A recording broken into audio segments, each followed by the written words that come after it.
सालों पहले की बात है। काशी नगरी में रामदास नाम का एक मोची रहता था। वह काफी नेक दिल इंसान था, हर किसी की मदद के लिए हरदम तैयार। उसके पास कोई भी मदद मांगने के लिए आए तो उसे उदास होकर नहीं लौटना पड़ता था। एक दिन मोची रामदास रोज की तरह अपना मोची का सामान लेकर अपनी दुकान में बैठा हुआ था। उसके पास एक ब्राह्मण आया और अपना जूता सिलने के लिए दिया। जूता सिलते हुए रामदास ने ब्राह्मण से पूछा, आप कहाँ से आए हैं? ब्राह्मण देव ने जवाब दिया, मैं कावेरी तट से यहाँ गंगा माँ के दर्शन और नहाने आया हूँ। एकदम से मोची रामदास ने पूछा, क्यों? आज कावेरी नदी में पानी खत्म हो गया है क्या? ब्राह्मण यह सुनकर हैरान हो गया। उसने रामदास से कहा, तुम गंगा तट पर रहते हो और ऐसी बात कर रहे हो? क्या तुम्हें गंगा माँ का महत्व नहीं पता? क्या तुम कभी वहां स्नान और दर्शन के लिए नहीं गए? रामदास ने जवाब दिया, ना मुझे महत्व पता है और ना मैंने कभी वहां स्नान किया है। रामदास आगे कुछ बोलता कि उससे पहले ही ब्राह्मण देव ने कहना शुरू कर दिया, गंगा तट पर रहकर ना गंगा की शक्ति का पता है और ना ही कुछ और, तभी तो तुम्हारे भाग फूटे हुए हैं। उसके बाद ब्राह्मण ने रामदास को गंगा माँ की महिमा सुनाई। ब्राह्मण की बातें सुनने के बाद रामदास ने कहा, अपना मन साफ हो तो हर तट का पानी गंगा है। इतना कहने के बाद रामदास ने जल्दी से जूता सिला और ब्राह्मण से कहा, आपका जूता ठीक हो गया है। अब गंगा किनारे जाते हुए क्या आप मुझ पर एक एहसान करेंगे? ब्राह्मण देव ने कहा, जरूर, बताओ क्या करना है। रामदास ने अपनी जेब से एक साबुत सुपारी का टुकड़ा निकाला और कहा, आप जब गंगा में स्नान करेंगे तब उन्हें यह साबुत सुपारी अर्पण कर देना।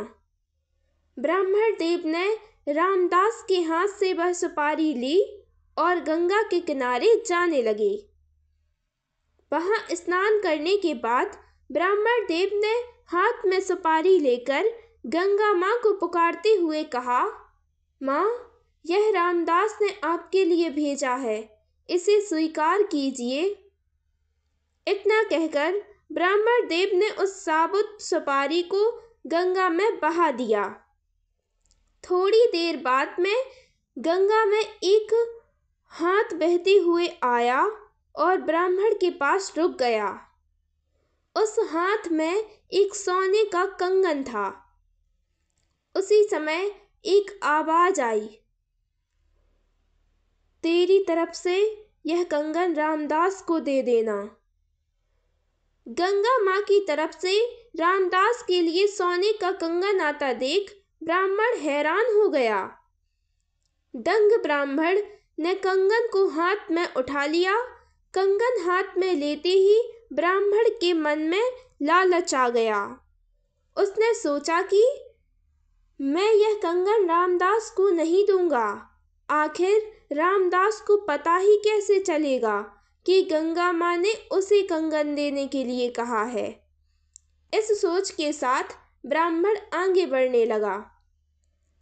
कुछ दूर जाते ही उसके मन में हुआ कि अगर मैंने यह कंगन बेचा तो पूछताछ होगी और मुझ पर चोरी का इल्जाम लग सकता है।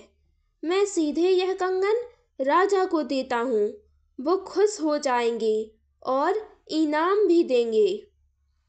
इसी सोच के साथ ब्राह्मण सीधे राजमहल पहुंच गया।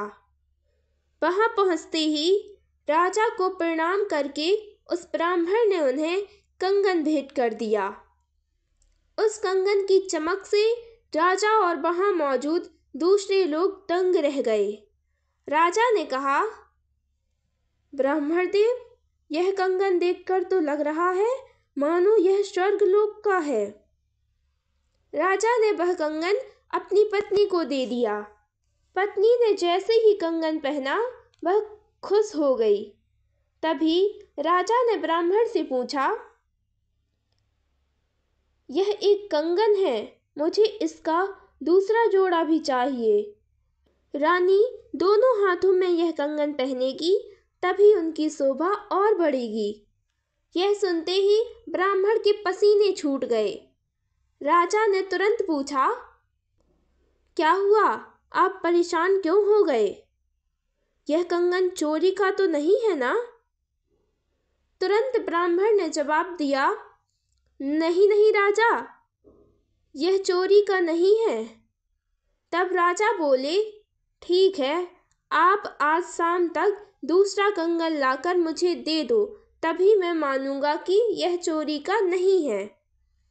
जी राजा साहब, कहते हुए घबराया हुआ ब्राह्मण राजा के दरबार से निकल गया।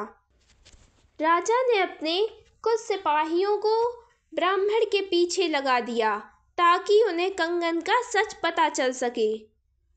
राजमहल से निकलकर ब्राह्मण सीधा रामदास के पास गया।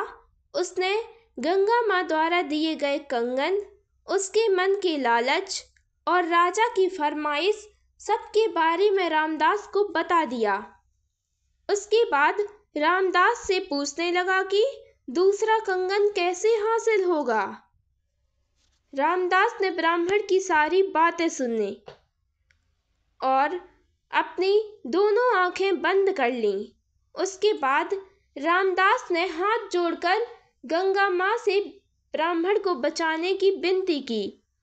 1 मिनट के बाद रामदास ने अपने सामने रखी एक बाल्टी में हाथ डाला और उससे वैसा ही कंगन निकाल लिया।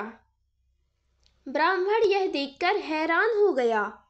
उसका पीछा कर रहे राजा के सिपाही भी यह चमत्कार देखकर दंग हो गए। यह सब देखकर वो सीधे राजा के पास पहुंच गए और उन्हें सारी बातें बता दी।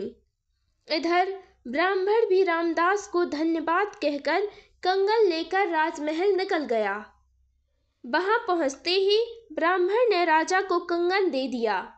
राजा ने उससे कुछ नहीं पूछा और चुपचाप कंगन ले लिया।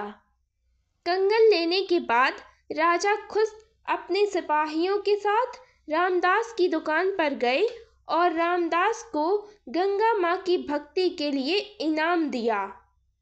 कहानी से सीख, इंसान सिर्फ दिखावा करके कुछ हासिल नहीं कर सकता। भक्ति, मान सम्मान सब दिल से होना चाहिए।